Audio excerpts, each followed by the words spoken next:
ആടുജീവിതത്തിന്റെ പ്രഖ്യാപനം തൊട്ടേ വളരെയധികം ചർച്ചകൾ നിറഞ്ഞു നിൽക്കുകയും നടൻ പൃഥ്വിരാജിന് അവാർഡുകൾ ലഭിക്കുമെന്ന് ആരാധകർ പ്രതീക്ഷിക്കുകയും ചെയ്തിരുന്നു.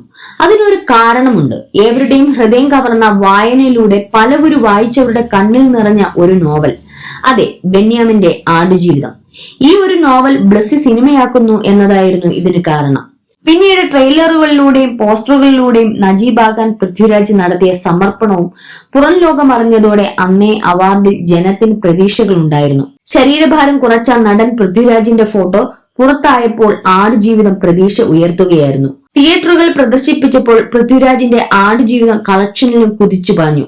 മലയാളത്തിന്റെ എക്കാലത്തെയും മികച്ച വിജയ ചിത്രങ്ങളിൽ ഒന്നായി മാറി പൃഥ്വിരാജ് ബ്ലസ്സിയുടെ സംവിധാനത്തിലെത്തിയ ആടുജീവിതം. സ്വാഭാവികമായ പ്രകടനമായിരുന്നു പൃഥ്വിരാജ് ആടുജീവിതം സിനിമയിൽ നടത്തിയത്. ഇപ്പോൾ ജൂറിയും അതേ അഭിപ്രായങ്ങൾ അംഗീകരിച്ചിരിക്കുകയാണ്. പ്രതീക്ഷകൾ ശരിവെക്കും വിധത്തിലാണ് പൃഥ്വിരാജിനെ അവാർഡുകൾ തേടിയെത്തിയത്.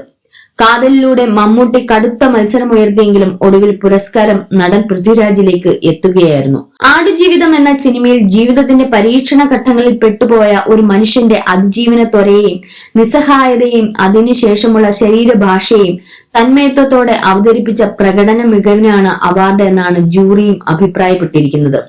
1 ലക്ഷം രൂപയും ശില്പവും പ്രശസ്തി പത്രവുമാണ് അവാർഡായി പൃഥ്വിരാജിന് ലഭിക്കുക.